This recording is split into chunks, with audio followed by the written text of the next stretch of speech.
సినిమాల్లో చాలా డబ్బులు ఇందాక కూడా ఓజీ ఓజీ నడుస్తూ ఉంటే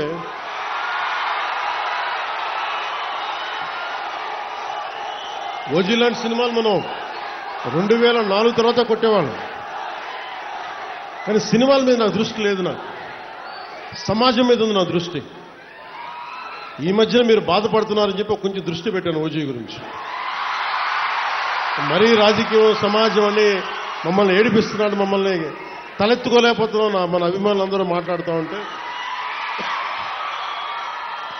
ఒక్కసారి మీకోసం దృష్టి సారించాను. ఎందుకంటే నాకు సినిమాలు ఒకే నా బతుకు తెరువు, నా జీవనాధారం. రాజకీయం నా బాధ్యత.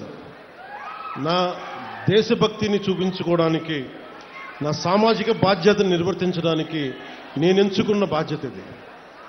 సో మీకోసం ఇలా చేయబట్టే నేను దాదాపు ఈ రోజున పల్లె పండుగ